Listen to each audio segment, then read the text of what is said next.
Hello everyone! So in March I am trying to do a film review every day of the month, and today I am going to be talking about Happy Death Day to You. Now first of all, if you've already seen this film and you walks out as soon as the credits rolled up, I'm afraid you missed a bit. There is a post-credit scene which kind of sets up for a third film. It's probably unnecessary. Who knows if they're going to make it, but okay, so let's talk about the film in itself. I enjoyed it. It is daft, it is silly. Some people are saying it's kind of supposed to be like a horror film, but I don't think it should be classed as a horror film like some people are saying, because it's not scary at all. Yes, there's someone going around trying to stab people and they've got this stupid freaky baby mascot for their sports team, and it's all a bit daft. So in this film, I nearly called it an episode then, in this film, Tree is sent back again to Monday the 18th, and it's her birthday again,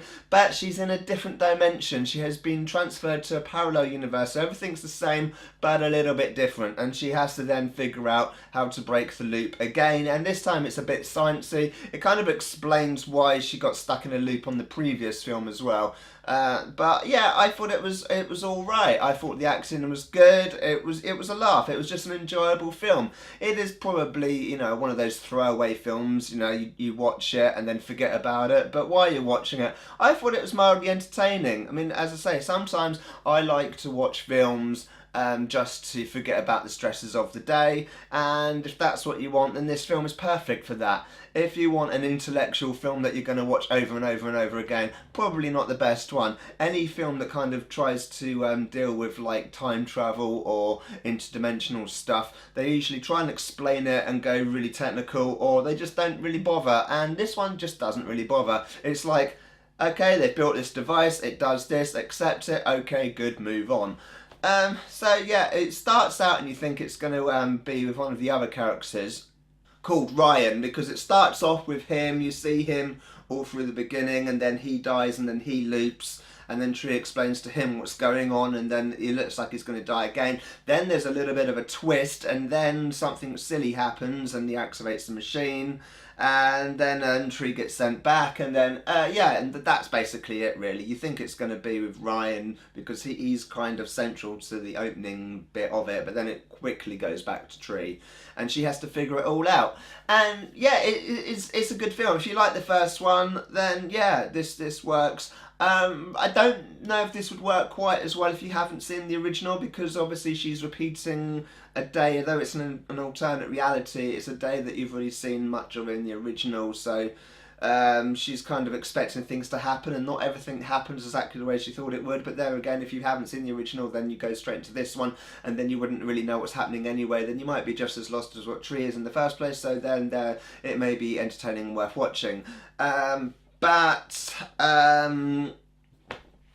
Yeah, go watch it, basically. It is daft. Okay, I'm not going to hide that fact. It is a daft film.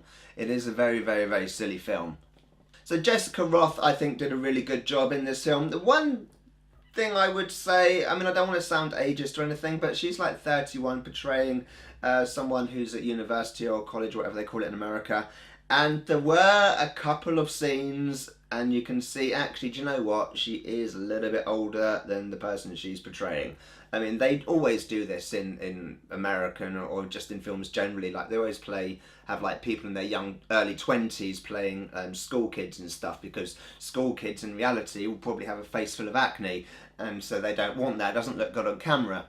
So they always use people in their early 20s to portray school kids, which is why school kids then get a complex about the way they look in reality. But anyway, so Jessica Rothe in real life is like 31 years old, and she's playing someone at college or uni, whatever they call it over there. And there were a couple of times I noticed on her face thinking, actually, she does look like she's 31. Not saying, if she looks old or anything, I think she's a very attractive person, but it is kind of obvious in some places she is portraying someone who is many, many, many years younger than the person she is portraying in real life. That's my only criticism of it. If I didn't already know that, and maybe I wouldn't have noticed it because I did know there was a huge age discrepancy, and maybe I was subconsciously looking for it, which is why I saw it. So maybe if I didn't know that, then I wouldn't have seen it. But now you know it, so maybe you'll look for it as well. But there we go. The only reason I knew that there would be a post-credit scene with this film is basically because I'd watched a couple of reviews, and on the 2 reviews they're saying it sets up for a 3rd film, and this goes from beginning to the end, and at no point does it set up for a 3rd film. And I'm thinking there must be a bit after the credits have started, because it doesn't make sense otherwise. Why would these 2 film reviews I've already watched tell me that it's setting up for a 3rd film when clearly it isn't?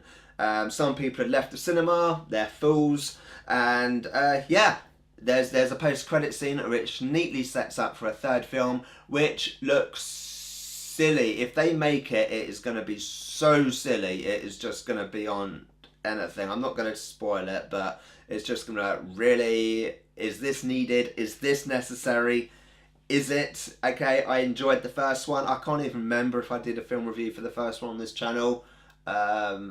Actually, I really don't remember if I did one. Hang on, I'm going to have a quick look.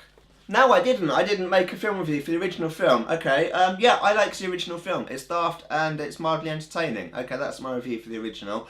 So this one, the sequel, yeah, again, it's mildly daft, mildly entertaining. It's not really scary. It's sort of like a thriller, but it's not really a thriller. It's sort of like an action, but it's not really an action. It's kind of like a romance, but it's not really a romance. It's kind of like a lot of different things. It doesn't really specialise in anything in particular, and therefore it can't really be classed as anything in particular, because it's, although yes, there's someone trying to kill people, but it's not really a horror. And to be honest, it's just a very specific target that the killer's going for.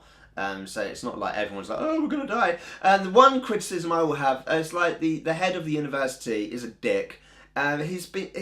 I've seen this character before in many films. Not this character per se, but this version of this character where, you know, they're head of a department or something, and they don't understand what's going on because they're narrow-minded and thick, but they're supposed to be in a position of power and authority, of intellectual blah blah blah.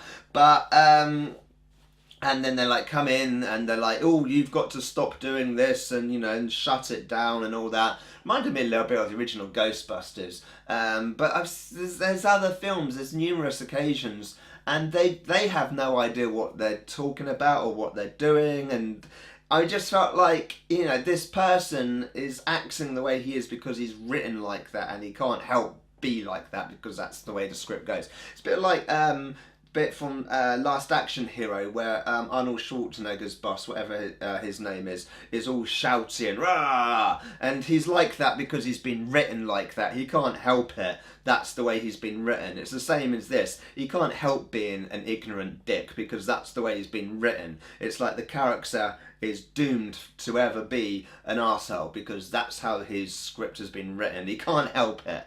So yeah, that did irritate me a little bit, but generally I thought it was a good film. Okay, I think I've gone on long enough now, so I'm going to stop. As I said, every day in March I'm going to try and do a film review. I don't just do film reviews, although in March I'm going to be trying to do a film review every day. If you subscribe to my channel for my film reviews, and then one day you'll find I do something that's completely out there and you're like, what the is this? Don't worry, that's perfectly normal, and I will go back to what you subscribe to. And there are other people subscribe for the other random shit, so if you haven't subscribed for that, don't worry, one day I'll get back to that. Alright, bye.